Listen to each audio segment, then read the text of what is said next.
PFP friends and family, between the next 15 minutes to an hour, I have no idea how long this thing is going to go. I am convinced of one thing: you will be entertained. One of the things we all need more of in this life is some more giggles and laughs. I hope there will be some education. Here you go. Some education for you. This woman, Tanya Persian, is a lot of things. Tanya is a lot of things. She is... I am? Egg... You want to... I don't know what I am. She's an egg peeler. Oh, I'm a professional hard-boiled egg peeler with a steel spoon. I can do it under 3 seconds. Yes, and for the point of this video, she is also a recovering crazy sports mom. Yes. And I mean the craziest. The first game, I don't even know if she knows the story, the first game that I ever went to with you I thought I was pretty calm on all the games you came to.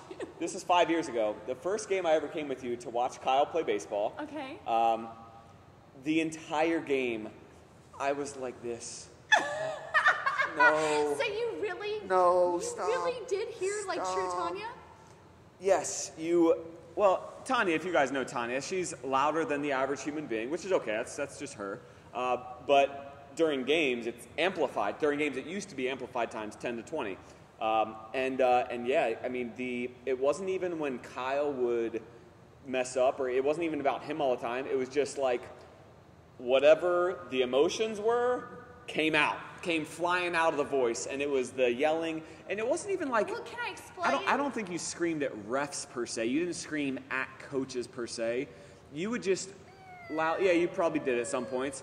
But the point was, you were so emotionally invested in the outcome. Yes. And when the outcome wasn't what you wanted, Yes. Tanya flipped off the... Guys, for between 2016 and 2019, I did not go... I maybe went to one game with Tanya. Because she was the parent that I never wanted to be around. She was the parent that I wrote about in all my blogs. And I want her to share with you her transformational story, a lot of which I share in the Youth Truth, her transformational story of being a sports parent. Well, let's go back to really why. So I cheered at Maryland. I've always been a cheerleader. I've been a cheerleading coach. And so, as Andrew said, I am loud, and I do get really passionate, and I find that I'm doing a lot of cheering. But then I was so good at allowing those emotions to get all built up. Right. And then when the game wasn't going the way that it should be, or if I thought an unfair call was happening by an umpire or a ref on basketball, I would like lose my mind, and then I would get sucked in. And even if it was true, even if it was a bad call, right. Now in hindsight you look back, and Oh, what are some of the things you think of when you think about the sports parent you used to be? What are some of the things you're like, I can't believe I was like that? Or I did that. I actually, I'm mortified. I'm mortified and embarrassed. And it's funny because now when I'm at games and I hear, because I can hear it, I can hear that parent get a little crazy and loud, I start to go, You shrink in the chair. well, but I get it. We all know that feeling. I know that because Right? I know We how know they were. that I know where feeling. they are. I know that feeling. And I want so badly to walk over and be like, you can change. You can You change. can change. If I can change, you can change too. So yeah, it was a lot of cheering like crazy, like defense, like just, I was nuts. I was crazy. And I'll tell you, there are some parents that are watching this probably that were on Kyle's teams earlier that are probably Comment going, below. yes, she was crazy and I sat really far away from her. I just, maybe, can we say I was passionate? You're passionately crazy, I was yeah. passionately Yeah. crazy. So we're going to dive into the middle a lot, but fast forward 3 years, 4 years later, what is the biggest difference? Not what did you learn along the way. We'll talk about anything that we learned, that I taught you, that you learned at PFP, but what is like the biggest difference now in the way you are compared to 4 years ago? Okay, so now I literally show up and shut up. And that's Write that down. Show up and shut up. and shut up. That's really literally Brian's what I do. over there behind the camera right now. He's just like having Oh a my good old gosh. time.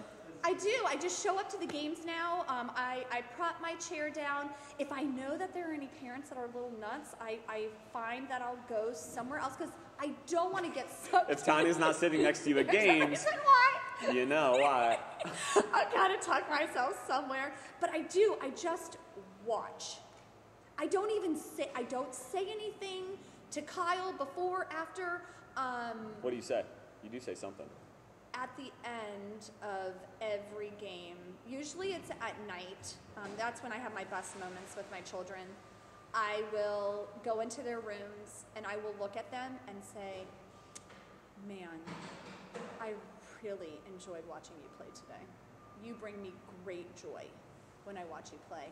And that's all I say, and I just see the biggest smiles on their faces. And What did they used to do? oh my gosh, I think they were embarrassed. They would chalk it up, that's mom. She's loud, because I am loud, like you said. And they just owned it. They're just like, well, that's just my mom. But I told you a story. This happened last week. I didn't really know, and I still didn't really know, and I don't know, the extent of how they felt until just recently when Kyle was telling me that I'm changed and that PFP has really changed me. And I started delving in a little bit more, asking him, why, and then he's trying to explain it. And I said, okay, so for positive, for negative, what have I changed?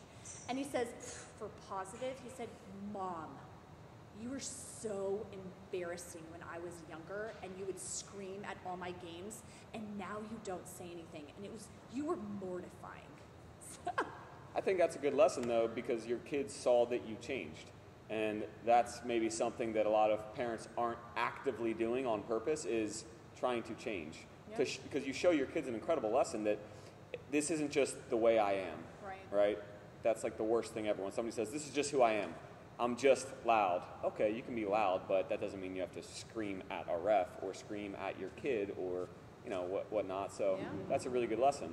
So then, okay, what were some of the things along the 4 to 5 year journey, however long it's been, what are some of the things that were most helpful for you as a sports parent that have brought you more peace and joy watching your kids play, that have allowed maybe your kids to enjoy you being there more during the games, and anything else in between as far as the outcomes go? What are some things along the way that have really stuck out to you that you've learned? Well, you know that this book has been everything that you have been teaching me and saying to me, whether you realize it or not. I think you it's thanks to Tanya that this book is available to you on Amazon right now. The 5 years that you've been teaching me all the lessons in that book. So when I'm reading this book, I hear you, because you have shared every lesson in here with me because you knew I needed it. Mm-hmm. But you wanted to know. You were truly that oblivious parent in some ways that didn't realize what you were doing. I didn't. And I crave learning. I crave wanting to get better, and making myself better in every aspect of my life. Mom, wife, leader, you name it. So I'm seeking intentional growth with that. So I will never forget this. This was a pretty pivotal change in the way you've always said things, but you showed up to this game. It was in Cabin John, and it was just you and I sitting behind the umpire. I don't know if you remember this. I will always. It was a baseball game. It was a baseball game. Yep. I think it was Brandon's game. Yeah. Because you won't come to Kyle's game. So, and I was quiet. I was pretty quiet at this point. Yeah. And a kid is up to bat, and he swings at a high pitch, and you hear all the parents go, "Oh, why are you swinging at the high pitch? Lay off the high pitch." You got the coaches yelling, "Lay off the high pitch." And I'll never forget, you looked at me and said, "Do you think that kid wanted to try and swing at the high pitch?" And I'm like, "Well, no." He goes, "So the more everyone is saying something to him, the more now he's in his head, he's going to strike out." And guess what the kid did? He struck out, because that's all he could think about was lay off the high pitch, lay off the high pitch. So that was really... He didn't hit the ball, so he probably knows he didn't do it perfectly. Like, he probably knows he didn't succeed. Yep. So I'm always sharing that with parents. I'm like, well, he's not trying to, hit up high. You know, he's not trying to swing high. He's trying to swing level. It's just he knew he did it wrong. Yes. There's that meme on, I think it's like a Google. You Google it, and it's the kid who's sitting in the kitchen as his mom's cooking eggs, and the kid keeps saying, "Mom, you got to flip them. Mom, flip them, scramble them. Mom, you got to do it better. You got to do it." And the mom finally looks at him and says, "What are you doing? I know how to cook eggs. Why are you telling me?" He said, "That's how I feel when you're at my games telling me all these things. I already know what to do." Know what to do. That was my favorite meme that you shared that with me. I loved that meme. That was a good one. Yep. So I literally have, it took a little bit to marinate your words, but I look up to you, I value, I trust everything that you've said, because everything you have shared and guided me on has been good for me. You have my back. I know you have my back. So as I started marinating on all these words, all these lessons that are in here, I realized that the more that I was quiet, and not that my kids ever said don't show up to my games, like they never ever have said that, but what they have said on this side of me being crazy is, "Gosh, Mom, you used to be really crazy, and now you're really calm, and I really like that." Mm-hmm. You know, I hear what I did they didn't love, but they haven't shared it to me since I've been now on the other side of it. Right. And I literally I've just noticed that they're more at peace. They know that there are no expectations from me other than to have fun. I mean, let's be honest. When my kids were younger, when Kyle was younger, he was going professional. I mean, come on, that's what he was going to do, and he was going to go to college, and I was going to watch all his games, and then he was going to go pro, and I mean, that was the plan that I had for him. And again, the more you help me realize, no, really what my target is for my kids, I want them to have great character. I want them to grow up knowing that they are loved. I want them, when they get older, to raise a loving family, to have great morals, great values, to have goals in their life. And then all of a sudden, as I'm getting tugged, and I'm like, well, wait, my kid's not going professional. If he plays college, great. What a blessing that he'll be able to play a college sport and get an education. And that would be wonderful for him. But if he doesn't, I'm okay with that. So I also shifted my mentality of the expectations that I had placed on my kids. And of course, one of the big things, you know, they would mess up. Oh, that's it. That was a reflection on me. Right. I was embarrassed. Like, wouldn't that be like, what are you doing missing the ball? How can you let it go through your feet? What are you doing? You know, we're going to do 17 private hitting lessons this weekend until your hands bleed. Yeah. Just kidding. I didn't do that. No, I didn't do that. So yeah, I get the emotions that come behind that, but I've been very intentional with my change. I want to know about your interactions with coaches. And I don't think we've ever really talked about this, but in the past, let's say 5 years ago, did you ever fall victim to I'm going to email coach about this happening, or I'm going to talk to coach after the game because my kid didn't play? And not to say it's right or wrong, but let's just talk through this, what it used to be, what it is maybe now, and then if I have any sense to add, then I'll add it. But what is that like for you? So I have a little bit of a unique story, and there are a lot of people out there that are in the same boat as me, where their husband's coach. So I have to be honest, Billy has always been really very even-keeled, very level-headed. I would be the one that would blow up and be like, you gotta call the coach. I can't believe he's not playing him. Like, it could be in basketball. And he would be like, Tanya, 24-hour rule, that's what I tell my parents, and then let's sit on it for 24 hours, and then if if we need to address it, but we've always tried to get our kids to address. We've always tried to encourage that if they don't get the playing time, or if they don't have, if they're not getting what they want, if they're sitting on the bench, you need, and we will help them, coach them on what to say when they go to the coach. So I've been very fortunate to have Billy as a supporter in that, because I really would have been the one that would like blast it off an email, and it wouldn't have been kind. But I really have had Billy to kind of calm me down. Let's sleep on it for 24 hours. Let's talk about it. And then, and half the time, we would never follow through with anything. We would just coach our kids on what to do, and that's how we've always been. So I've been really lucky in that refraining sense. from that. Yeah. Well, we just talked about the other day too. You're raising adults, not kids. So if your mentality is we're raising adults, then you have to get them to do what an adult needs to do, which is confront the person that could actually make a change in it.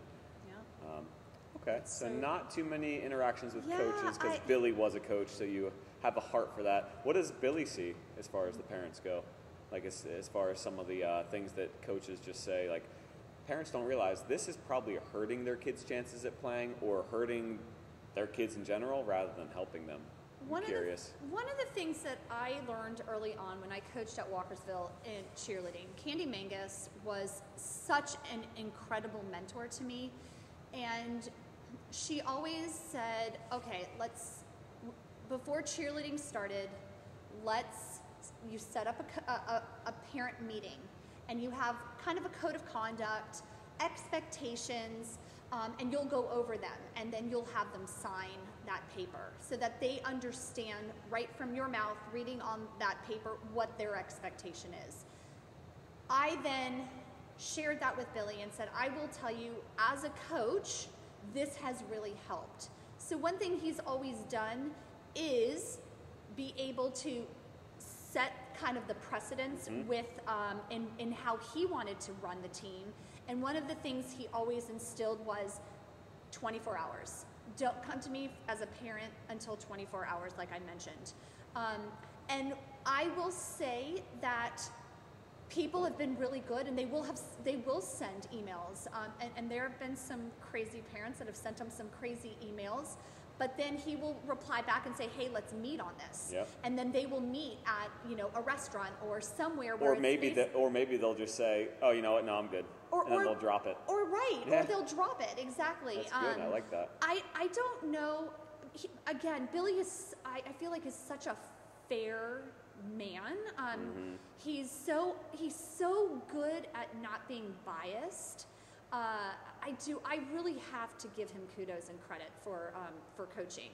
And I mean, there are things that I think he could always do better, but I think coaches in general could do better. I know you spoke about this. One of the things I think is so important that I always am trying to instill in Billy when he was coaching is tell the kid on the bench who's sitting inning after inning after inning, tell him why. Tell him why he's sitting, because he doesn't know your brain. He doesn't know that maybe you are sitting him out because you need him to pitch if this pitcher gets in a pickle, right? He doesn't know what your game plan is. If you tell him your game plan, I'm going to tell you right now, that kid's not going to sit at the bench wondering, great, here's another inning. Coach isn't playing me again. Right. Great. All right.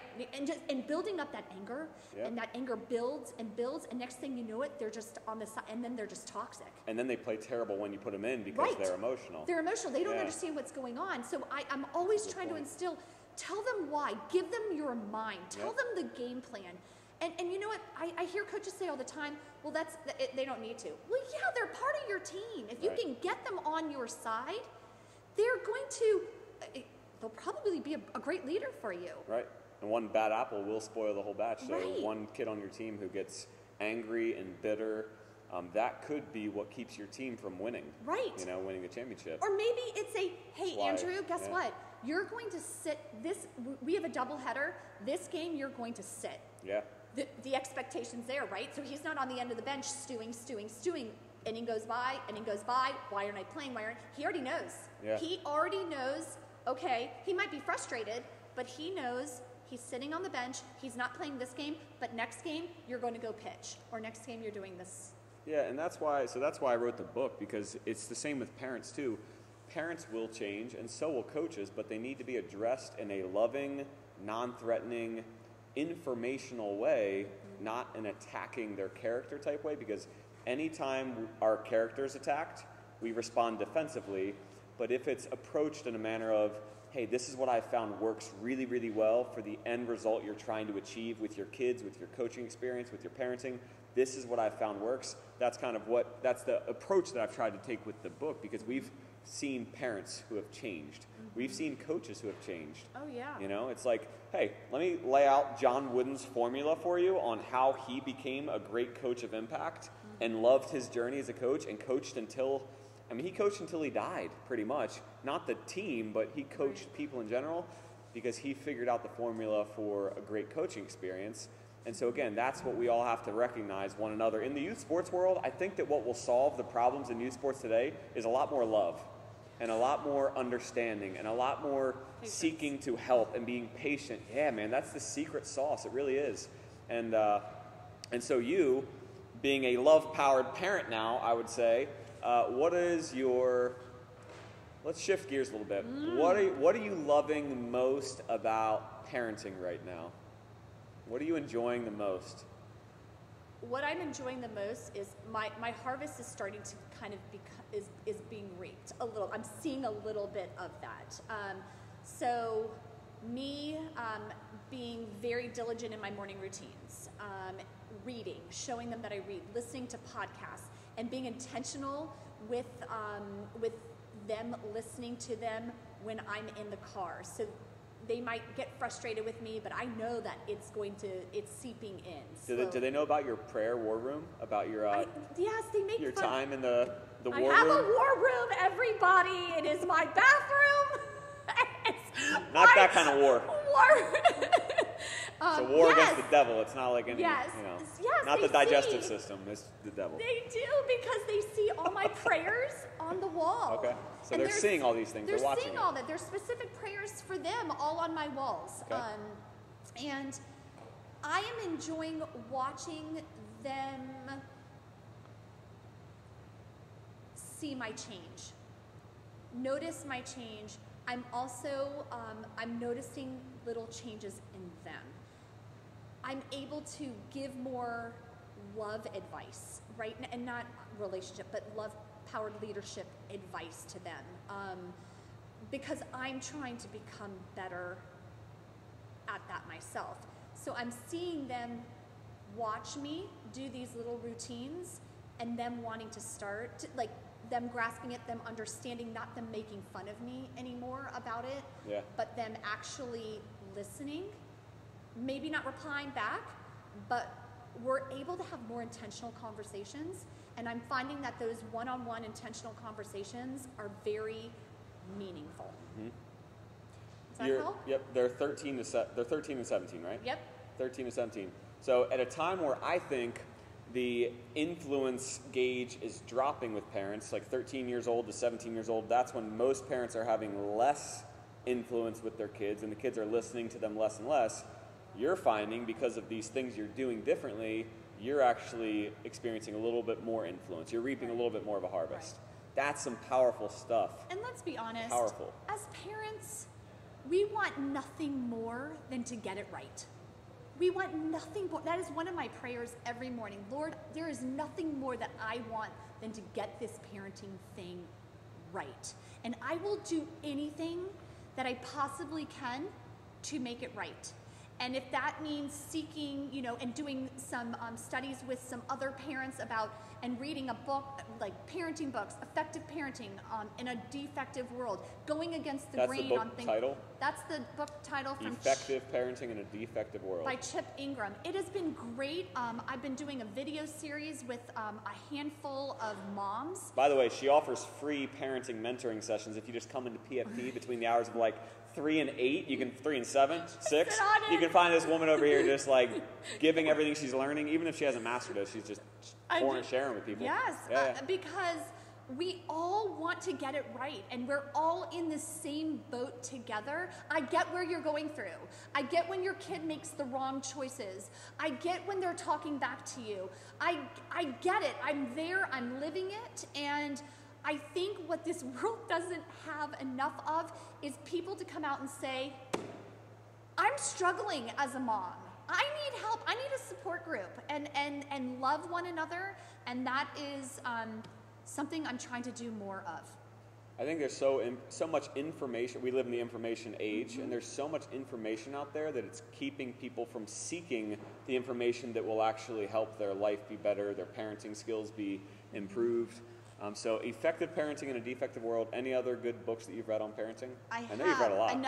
The other book that has been really influential for especially raising boys, there is a girl book out there too by him, Dr. Egerich. but it's mother and son respect talk. I struggle sometimes with, and this book has really opened my eyes. It's the same one that did the Love and Respect with marriages, the series. And I know, like, boys are a foreign language to me. Just like if you were to have a daughter, your daughter would be a foreign language to you. Boys are a completely foreign language. I don't get it. I don't understand it. I was not raised that way. So I had to learn that I had to become and talk more respectfully to my boys, and that is another big thing that I've changed the way that I'm changing the way that I'm talking to them, and how they so badly, I want to love and nurture and love on them because that's me and that's a mom and that's what we do, and that's not bad and we should do that. But what they're trying to do as they get older, boys are doing this to us moms, right? They're creating this distance between us because they want us to go shoulder to shoulder with them. They don't want us to. That reminds me of a car ride. Right? Is that when you have good conversations in the I have car great ride? conversations In the like car. this in the car. Great conversations. Yeah. Yes, all kinds of great ones.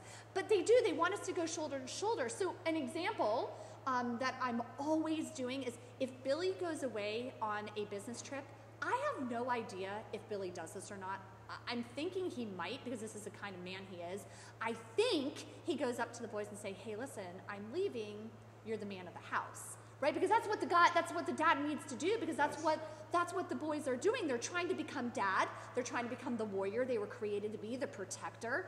And so when Billy goes away, inevitably they are amazing, right? They are amazing for me. And so when they come back, this is what I do. I make sure, this is from the Respect Talk book. This is my big nugget.